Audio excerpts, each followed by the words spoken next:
Bismillahirrahmanirrahim. Assalamualaikum warahmatullahi wabarakatuh. Alhamdulillahi rabbil alamin. Wabihi nasta'inu ala umurid dunya waddin. Wassalatu wassalamu ala ashrafil anbiya'i wal mursalin. Wa ala alihi wa sahbihi ajma'in, amma ba'd.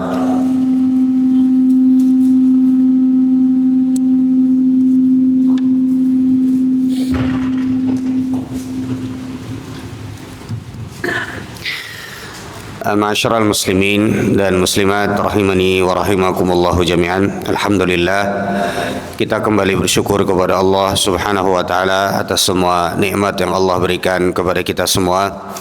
Semoga Allah merahmati kita semua, mengampuni dosa-dosa kita semua, dan menjadikan kita semua orang-orang yang bisa istiqamah di atas kebaikan sampai nanti Allah mewafatkan kita semua. Amin ya rabbal alamin. Ma'asyiral muslimin dan muslimat rahimani wa rahimakumullahu jami'an. Kita akan kembali melanjutkan kajian kita, ringkasan dari kitab Ad-Da'u wad-Dawa, yang pada kesempatan malam hari ini kita akan masuk ke dalam pembahasan macam-macam kesyirikan yang disebutkan oleh Ibnu Qayyim al-Jauziyah. Karena syirik ini adalah salah satu dosa paling besar yang kalau seseorang wafat dalam keadaan menyekutukan Allah Subhanahu wa taala, maka dosanya tidak akan diampuni oleh Allah Subhanahu wa taala. Maka di sini Ibnu Qayyim al-Jauziyah menyebutkan beberapa macam ragam tentang kesyirikan. Ada banyak faedah yang bisa kita ambil terkhusus dari contoh yang disebutkan oleh Ibnu Qayyim al-Jauziyah.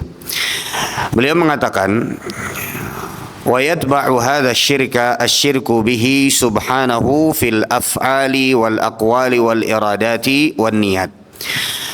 Kemudian ada syirik yang terletak pada perbuatan, al-af'al artinya perbuatan, wal aqwal dan juga perkataan, wal iradat dan keinginan, wan niyat dan juga niat.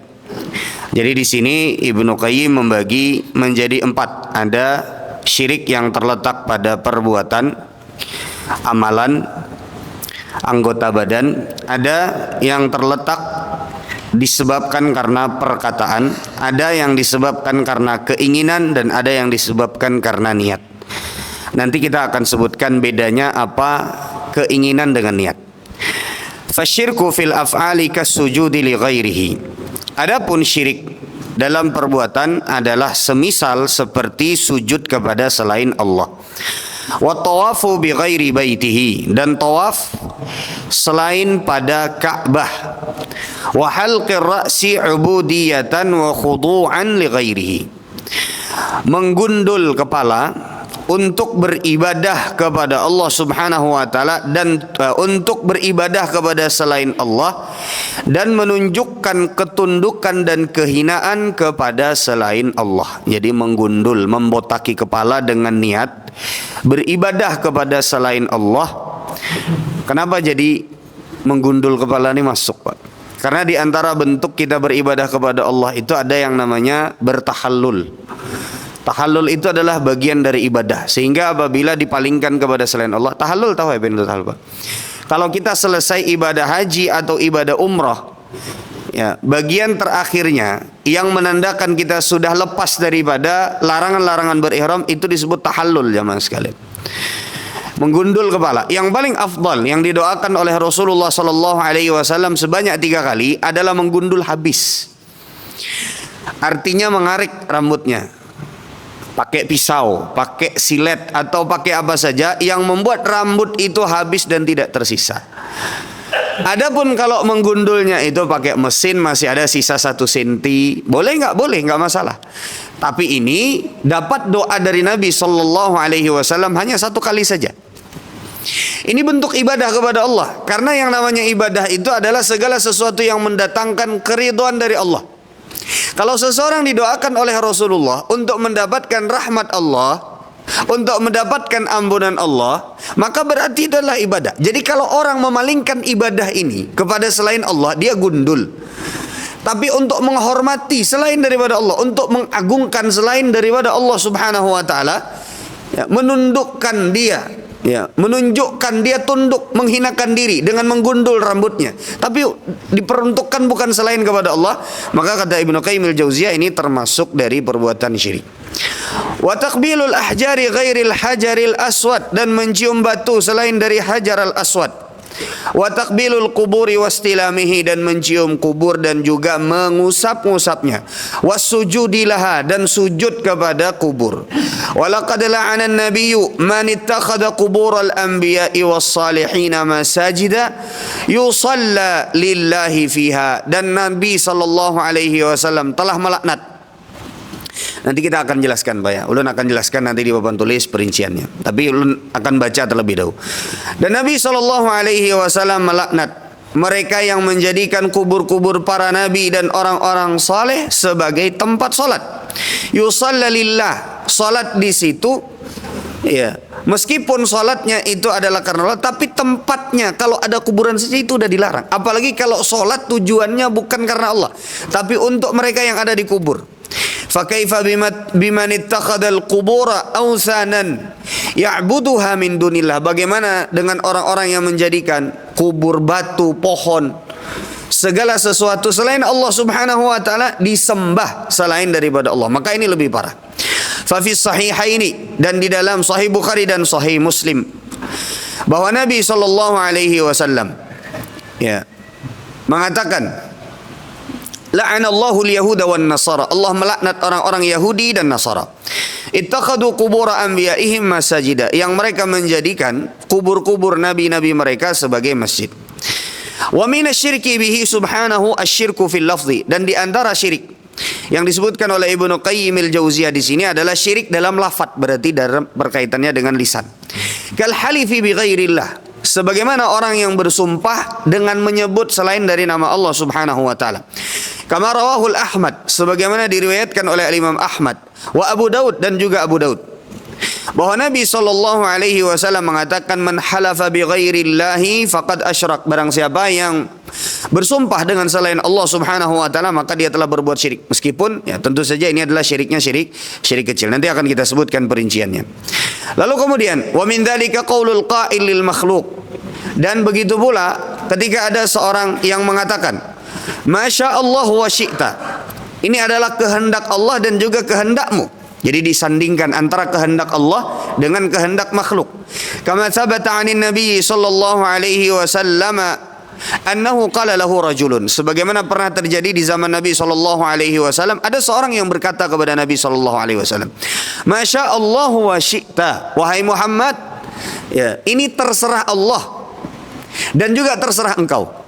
Sebenarnya sahabat ini tidak berniat untuk menyetarakan antara Allah Subhanahu wa taala dengan Nabi, enggak. Sahabat ini ingin memuliakan Nabi Muhammad sallallahu alaihi wasallam. Ya, karena kalau seandainya niatnya menyetarakan antara Nabi sallallahu alaihi wasallam dengan Allah, nah ini sudah masuk ke dalam syirik besar. Tapi kata Nabi sallallahu alaihi wasallam, aja'altani lillahi nidda, apakah engkau menjadikan aku tandingan bagi Allah Subhanahu wa taala? Qul masya Allah wahdahu, katakanlah ini adalah kehendak Allah Subhanahu wa taala wahdahu, ya, hanya kehendak Allah Subhanahu wa taala.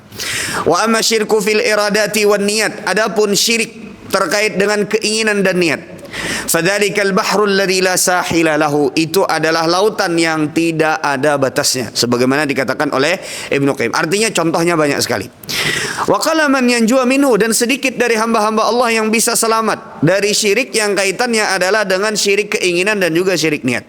Faman arada bi amalihi ghaira wajhillah, barang siapa yang meniatkan, barang siapa yang menginginkan dalam setiap amalannya selain daripada keridhaan Allah, au nawa syai'an ghairat taqarrubi ilaihi, atau seseorang berniat dalam melakukan sebuah ibadah, dalam melakukan sebuah perbuatan ketaatan, tapi niatnya adalah untuk mendekatkan dirinya bukan kepada Allah Subhanahu wa taala, wa talabil jazaa'i minhu, ataupun juga mengharapkan balasan tapi bukan dari Allah Subhanahu wa taala, faqad asyraka fi niyyatihi wa iradatihi, maka dia telah berbuat syirik dalam niatnya dan juga dalam keinginannya. Wal ikhlas, kata Ibnu Qayyim al-Jauziyah, dan ikhlas, an yakhlusa an yakhlisa lillahi fi aqwalihi wa af'alihi wa iradatihi wa niyyati. Adapun yang namanya ikhlas, kata Ibnu Qayyim al-Jauziyah, adalah seseorang yang berusaha untuk hanya menuju mengharapkan Allah Subhanahu wa taala, baik dalam perkataannya ataupun dalam perbuatannya ataupun dalam tujuan perbuatannya ataupun juga dalam niatnya. Wa hadhihi hiyal hanafiyatu millatu Ibrahim, dan ini adalah keikhlasan, jalan yang lurus yang dicontohkan oleh Nabi Ibrahim alaihissalam, allati amarallahu biha ibadahu kullahum, yang diperintahkan oleh Allah Subhanahu wa taala kepada seluruh hambanya tanpa terkecuali. Wala yaqbalu min ahadin ghairaha, dan Allah tidak menerima kalau seandainya ada orang yang beramal meniatkan itu bukan karena Allah, itu nggak diterima sama Allah Subhanahu wa taala. Makanya orang yang berbuat syirik besar ataupun syirik kecil, contoh misalnya syirik kecil, ini yang kata Ibnu Qayyim al-Jauziyah, sedikit di antara kita yang lolos dari yang namanya syirik kecil ini.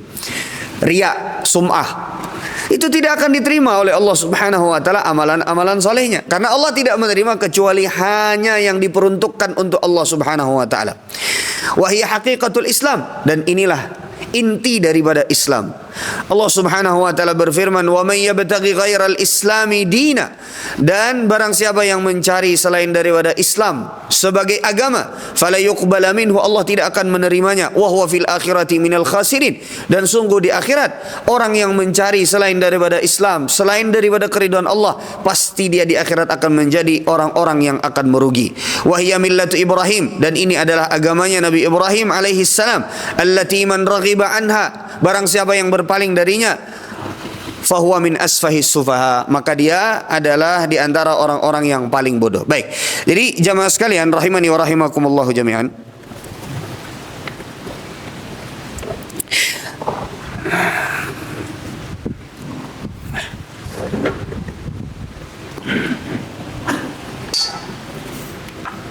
Bisa geser sedikit, Pak. Oke. Jadi kalau kita lihat di sini, ini suara ulun kedengaran nggak? Beneran ya? Baik. Jadi Ibnu Qayyim al-Jauziyah menyatakan sumber kesyirikan itu jadi syirik ini bisa dari 4 perkara. Yang pertama adalah perbuatan. Yang pertama adalah apa? Perbuatan.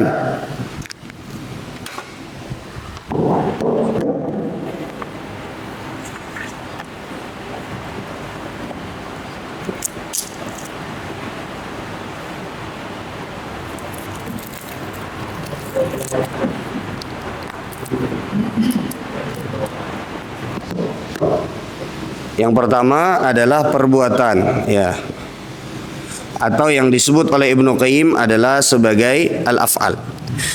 Ini contohnya seperti apa tadi, Pak? Sujud kepada selain Allah. Ini akan kita perinci nanti karena ada pembahasan di kalangan para ulama sujud yang bagaimana yang termasuk dalam kategori syirik kalau dialihkan kepada selain Allah Subhanahu wa taala. Contoh yang lain seperti misalnya tawaf, ya, pada selain Ka'bah. Kemudian di antara bentuk kesyirikan tadi adalah ada yang terletaknya pada perkataan atau pada lafaz, pada lisan. Ini contohnya seperti adalah bersumpah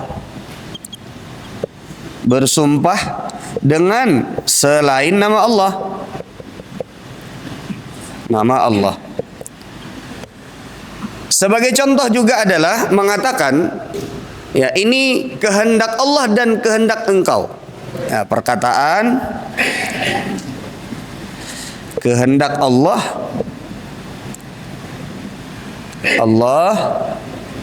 dan kehendakmu. Padahal ini ditujukan kepada siapa jamaah sekalian? Kepada Nabi Muhammad SAW. Kehendakmu.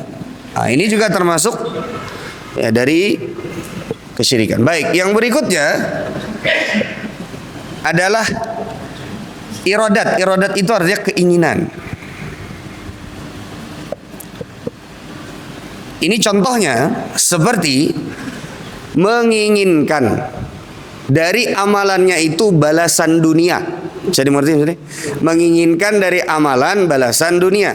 Jadi keinginan ini maksudnya di sini adalah menginginkan dari amalan, tujuannya adalah apa? Balasan dunia. Ini banyak jamaah sekalian. Makanya Ibnu Qayyim al-Jauziyah menyebutkan bahrun la sahila lahu. Ini lautan yang nggak ada ujungnya. Kenapa? Karena banyak sekali contohnya. Contoh, ada orang dia berbuat kebaikan itu adalah untuk misalnya supaya dapat jabatan. Makanya ada orang yang sedekahnya cuman kalau lagi mau nyalek. Ada orang yang datang ke masjidnya cuman kalau mau mengenalkan diri saja. Ada orang yang ketika makanya ada Pak, kita itu udah ada muncul kecurigaan. Saking banyaknya yang seperti itu. Ini kok tiba-tiba datang ke masjid, ini kok tiba-tiba baik, ini apa mau nyalek, apa gimana, kan begitu biasanya kan. Sampai ada seperti itu cara. Kenapa? Karena saking banyaknya orang yang ketika dia menampakkan kebaikan itu, ya ujungnya nanti pasti ada pengen yang kaitannya adalah dengan apa? Balasan dunia. Sebagai contoh misalnya adalah kalau seandainya ya dia menginginkan dari amalan atau balasan dunia itu hanya untuk misalnya supaya diterima lamarannya.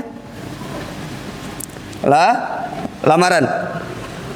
Oh, rajin benar sembahyang ke Masjid Al-Mutakin. Tiba-tiba rajin. Sekalinya Pak, sekali calon bintuhannya rencak sembahyang di Masjid Al-Mutakin. Lalu rajin, maka tahu benar sopnya misalnya di sebelah kiri pojok. Nah, datang masuk langsung sebelah kiri pojok. Belum azan laginya sembahyang udah dahulu. Saking rajin. Iya. Makanya Nabi SAW, kita ingat hadis yang sangat masyhur sekali. Faman kanat hijratuhu lidunya aw imra'atin yankihuha. Disebut oleh Nabi SAW. Barang siapa yang hijrahnya, ini hijrah loh, amalan akhirat. Ketika diniatkan atau ketika diinginkan balasannya itu adalah untuk menikahi seorang wanita yang ditujunya. Maka kata Nabi, hijrahnya adalah kepada apa saja atau kepada siapa yang dia hijrah. Ada banyak sekali contohnya. Ya jabatan atau misalnya harta. Ya, atau misalnya harta. Ya, sebagai contoh.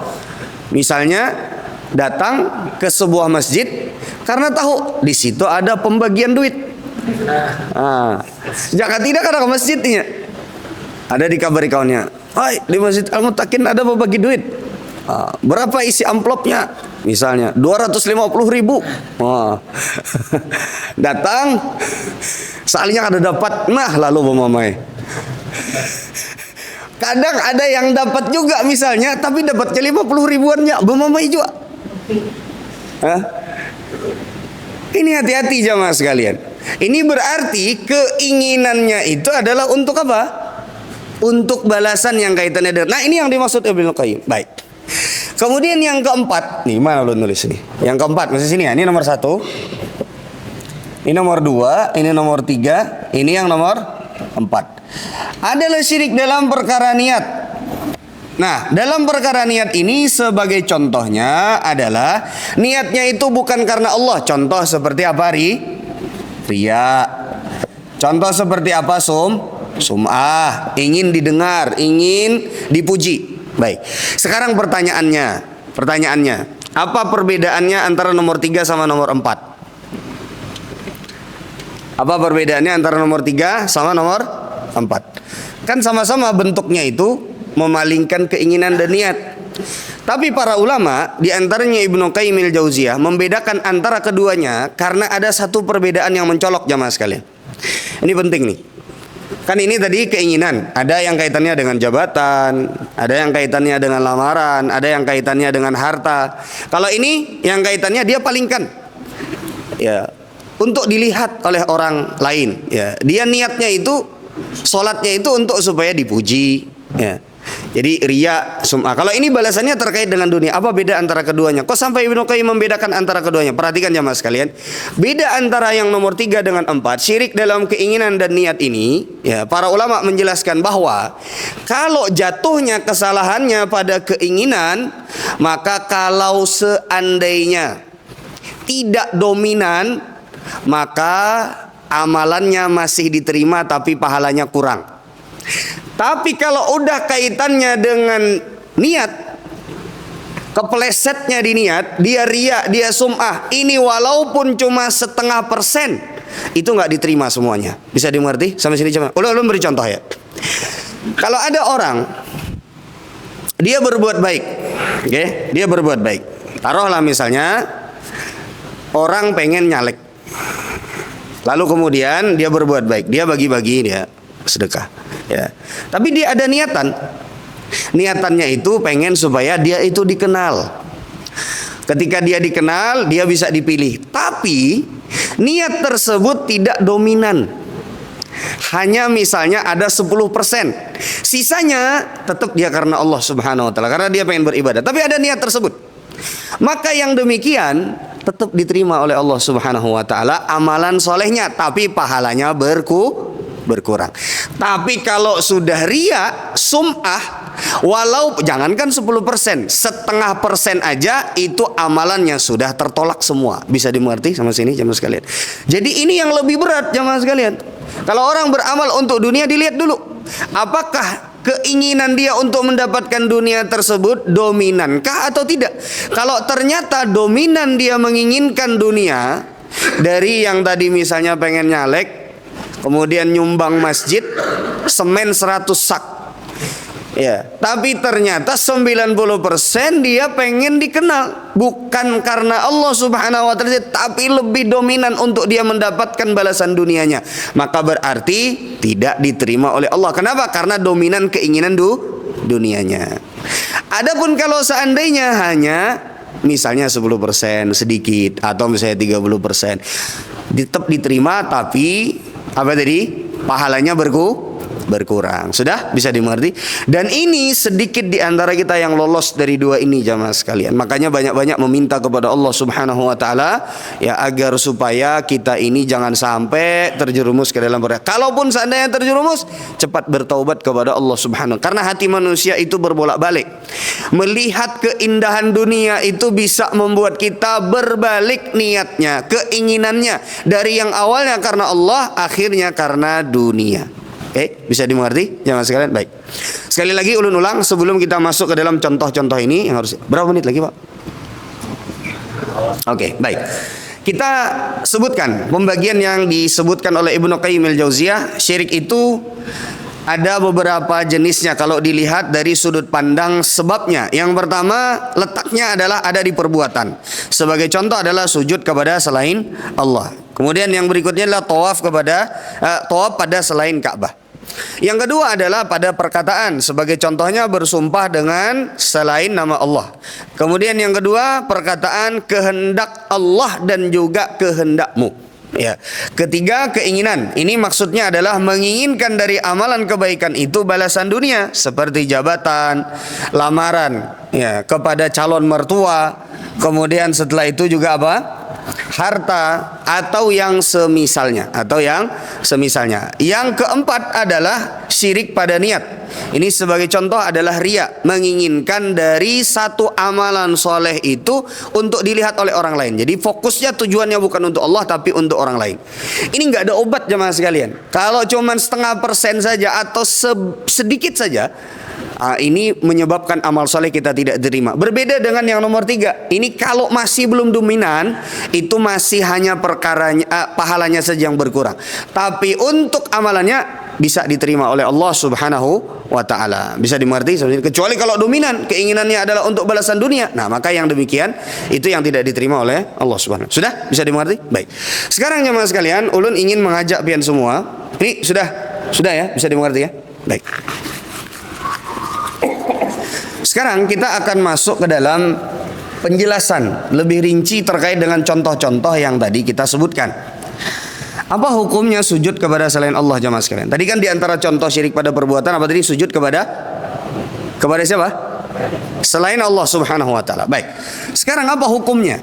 Para ulama jamaah sekalian merinci agar kita tidak terburu-buru di dalam masalah ini, maka mari kita dengarkan atau mari kita lihat apa yang disebut oleh para ulama. Jadi contoh yang pertama apa? Sujud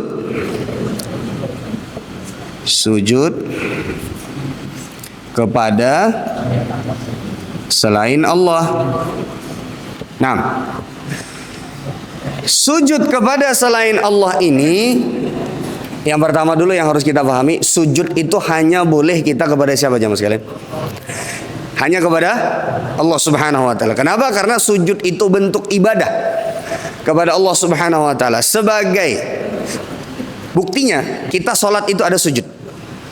Sholat itu adalah ibadah. Sujud itu ada yang namanya sujud syukur, ada yang namanya sujud tilawah. Nah, artinya sujud itu adalah apa? Ibadah. Sujud itu adalah ibadah. Baik. Maka jemaah sekalian rahimani wa rahimakumullah jami'an, kita lihat apa yang disebutkan oleh para ulama terkait dengan masalah sujud. Di para ulama membagi sujud itu menjadi dua jemaah sekalian. Yang kepada selain Allah itu dibagi menjadi berapa? Dua. Yang pertama adalah sujud ibadah.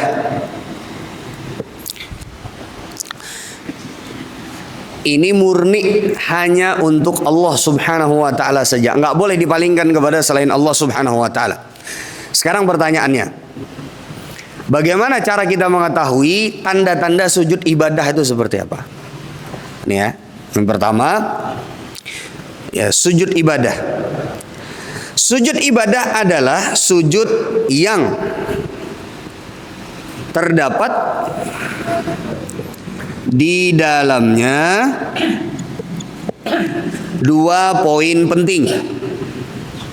Yang pertama adalah ya penghinaan diri, tazallul. Adanya penghinaan diri, merendahkan diri, menghinakan diri. Ya. Yang kedua, ini yang pertama ya. Yang kedua, dibarengi dengan rasa cinta. Ya, yang kedua, dibarengi dengan apa? Rasa cinta. Apabila terdapat dua poin penting ini ketika seseorang sujud kepada selain Allah, kepada siapapun, bahkan kepada Nabi sekalipun, maka berarti ini masuknya ke dalam syirik besar. Besar. Ini masuknya ke dalam syirik besar. Kalau ada apa tadi Pak? Ada dua perkara. Yang pertama adalah adanya bentuk penghinaan diri. Makanya kalau pian perhatikan, ada orang yang sujud kepada pohon, kepada batu, atau kepada benda keramat, bahkan kepada raja misalnya. Tapi sujudnya itu dibarengi dengan penghinaan diri. Dia menghinakan diri. Ada rasa sangat kecil menghinakan diri di hadapan raja tersebut, di hadapan benda tersebut. Ya, kemudian juga rasa cinta, ya, penghinaan diri ini juga masuknya ke dalam rasa takut dia. Ya, dia takut kepada raja tersebut, dia menghinakan diri kepada raja tersebut atau kepada benda tersebut. Atau misalnya kepada kuburan tertentu. Ya, pokoknya dia menghinakan diri sehina-hinanya, ditambah dengan dia rasa cinta, dibarengi. Saat sujud itu bergabung antara rasa cintanya dengan penghinaan dirinya. Maka ini tidak boleh dipalingkan kepada selain Allah Subhanahu wa taala, dan ini termasuk syirik besar. Sudah bisa dimengerti jamaah sekalian? Baik. Kemudian yang kedua, ya, yang kedua ini sujud ibadah ya. Yang kedua adalah sujud penghormatan.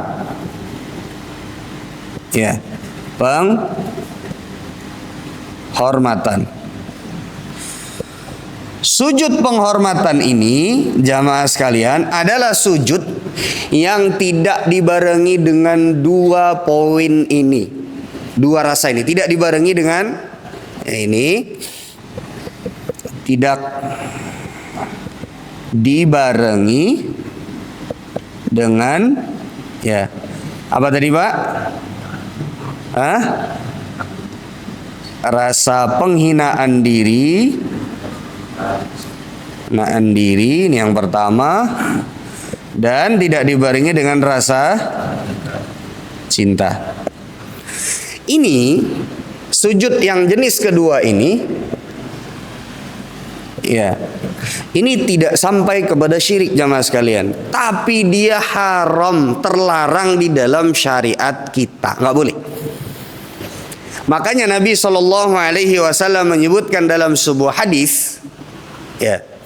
Makanya Nabi SAW menyebut, apa dalilnya bahwa ini terlarang? Ada sahabat Nabi SAW yang karena kebiasaan di tempat dia untuk menghormati para raja itu sujud. Akhirnya dia mau sujud di hadapan Nabi SAW, lalu kemudian ditegur oleh Nabi SAW. Ini nggak boleh. Ini dalil bahwasanya ini terlarang di dalam syariat kita. Yang kedua dalilnya ada sabda Nabi SAW, "Lau kuntu amuran ahadan." Kalau seandainya aku harus atau boleh untuk memerintahkan seseorang untuk sujud, maka kata Nabi, aku akan perintahkan seorang wanita sujud kepada suaminya. Tapi itu kalau boleh, dan itu tidak terjadi. Kenapa? Karena sujud itu tidak boleh kecuali hanya untuk Allah Subhanahu wa taala. Makanya nih ibu-ibu nih harus perhatikan, hak suami itu besar banget. Sampai subhanallah, sampai Nabi SAW tuh kalau seandainya ada orang yang boleh sujud dan diperintahkan untuk sujud, saking besarnya hak suami itu. Saking besarnya hak suami itu. Kalau seandainya boleh, itu wanita yang kata Nabi SAW akan diperintahkan sujud kepada suaminya. Bayangin nih, Nabi aja nyuruh begitu. Kalau seandainya boleh. Itu loh Bu. Laki-laki yang pian omelin tiap hari, yang pian marahin tiap hari, yang pian ranguti tiap hari, itu kalau seandainya boleh sujud, maka para wanita lah, para istri lah yang diperintahkan untuk sujud kepada suami. Makanya kata para ulama, di antara hikmahnya, coba pian bayangkan, saking besarnya hak suami itu, kalau suami meninggal, berapa bulan iddahnya? Berapa bulan ya mas sekalian? 4 bulan 10 hari. Arba'atu asyuri wa asyra. 4 bulan 10 hari. Masa iddahnya tuh 4 bulan 10 hari loh. Bahkan kalau ayah dari seorang wanita meninggal aja itu nggak ada iddahnya. Saking besarnya hak suami itu. 4 bulan 10. Nah ini menunjukkan jamaah sekalian, bapak-bapak, ibu-ibu sekalian, rahimani wa rahimakumullah jami'an, kalau sujud itu tidak dibarengi dengan rasa cinta dan penghinaan diri, maka dia masuknya adalah sujud penghormatan. Ada nggak contohnya? Ada di dalam Al-Quran. Sebagaimana Allah Subhanahu Wa Taala memerintahkan para malaikat Allah sujud kepada siapa? Nabi Adam alaihi salam. Begitu pula di dalam Al-Quran disebutkan sujudnya saudara-saudara Nabi Yusuf kepada Nabi Yusuf alaihissalam. Kalau udah kaitannya dengan syirik, kalau semua sujud itu adalah syirik dan menyekutukan Allah, maka tidak akan pernah ada syariat membolehkan sujud kepada selain Allah Subhanahu Wa Taala. Makanya para ulama, karena kalau tauhid itu Pak satu, nggak berubah dari dulu awal syariat sampai sekarang, sampai akhir zaman itu nggak ada yang berubah. Kalau yang namanya syirik itu sama ajaran semua nabi. Ketika ada kita melihat di dalam Al-Quran, dan ini yang diambil oleh Ibnu Qayyim al-Jauziyah, adanya dulu pembolehan sujud kepada selain Allah Subhanahu wa Ta'ala, tapi dengan catatan tidak ada yang namanya apa? Rasa penghinaan diri dan rasa cinta. Ada disebutkan. Terlepas dari khilaf para ulama bagaimana sujudnya, tapi wallahu ta'ala mayoritas para ulama menyebutkan memang ada seperti itu. Tapi tentu saja sujudnya di sini tidak boleh ada rasa penghinaan diri dan tidak boleh ada rasa cinta. Kalau sekarang sujud ke orang tua boleh nggak sujud di kakinya? Tetap nggak boleh, meskipun bukan syirik tapi itu haram. Bisa dimengerti? Dari mana kita bisa tahu? Dari hadis tadi. Nabi SAW yang mengatakan, dari teguran Nabi SAW kepada para sahabat Nabi atau sebagian para sahabat Nabi yang hendak sujud kepada Nabi SAW. Baik, sudah bisa dimengerti sampai sini. Jadi ulun ulangi sekali. Ini bukan berarti kita membolehkan sujud kepada selain Allah, ya enggak. Tapi di sini kita harus hati-hati. Tidak setiap orang yang sujud kepada selain Allah langsung dihukumi syirik, bahaya. Ya, misalnya ada orang yang sujud misalnya kepada ibunya, maka lihat dulu, ya ini kafir, ini syirik ini. Lihat dulu, apakah sujudnya itu disertai dengan rasa penghinaan diri dan rasa cinta? Kalau iya, nah ini bisa terjerumus ke dalam syirik besar. Sudah bisa dimengerti jamaah sekalian? Baik. Jadi berapa menit lagi? 2 menit. Ini bisa dimengerti ya? Bisa ya? Sudah? Baik. Kemudian ulun mau masuk ke dalam contoh yang kedua. Boleh ulun hapus ini? Boleh. Apa mau diulangi lagi? Sekali lagi deh. Sujud kepada selain Allah itu tidak boleh. Apapun bentuknya tidak boleh. Tapi para ulama membagi menjadi 2. Ada yang dia termasuk ke dalam sujud ibadah, yang terdapat di dalamnya unsur penghinaan diri dan rasa cinta kepada siapa yang disujudinya. Ini tidak boleh dipalingkan kecuali hanya kepada Allah Subhanahu wa taala. Apabila ada pemalingan sujud ibadah ini yang didasari dengan penghinaan diri dan rasa cinta kepada selain Allah Subhanahu wa taala, dipalingkan kepada selain Allah, maka ini masuknya adalah kepada syirik besar. Ini bahaya, Pak. Ini masuknya ke dalam syirik besar. Ada yang kedua, ada yang disebut dengan sujud penghormatan. Sebagai contoh, sebagaimana sujudnya saudara-saudaranya Nabi Yusuf kepada Nabi Yusuf alaihissalam. Sebagaimana perintah Allah Subhanahu wa taala sujudnya para malaikat Allah kepada Nabi Adam alaihissalam. Maka sujud yang semacam ini apabila tidak dibarengi dengan rasa penghinaan diri dan rasa cinta kepada yang disujudi, ya, maka di dalam syariat kita itu terlarang, tidak boleh, haram, bahkan bisa masuk ke dalam dosa besar.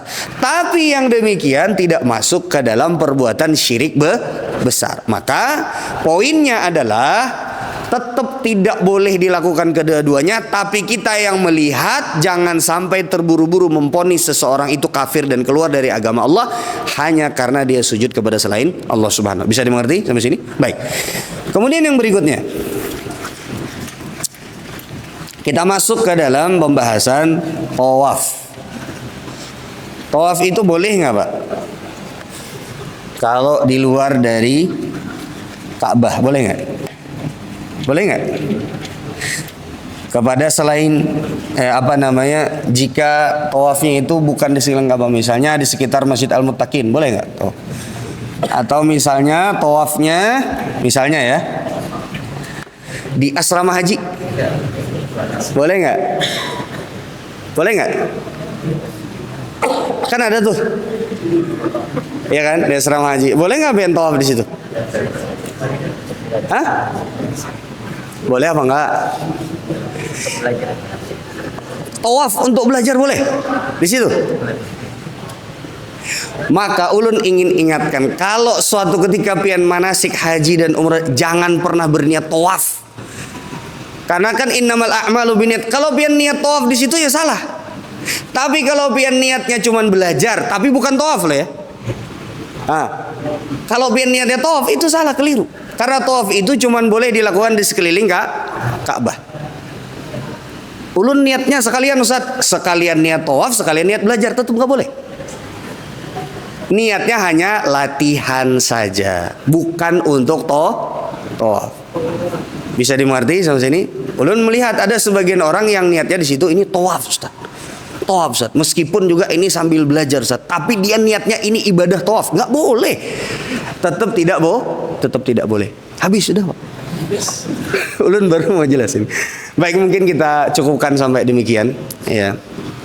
Insyaallah nanti akan kita sambung beberapa contoh lagi perlu perincian sehingga insyaallah kita akan lanjutkan pada pertemuan yang akan datang. Salah dan khilaf ulun mohon dimaafkan. Kita tutup dengan doa kafaratul majlis. Subhanakallahumma wa bihamdika asyhadu an la ilaha illa anta astaghfiruka wa atubu ilaik. Assalamualaikum warahmatullahi wabarakatuh.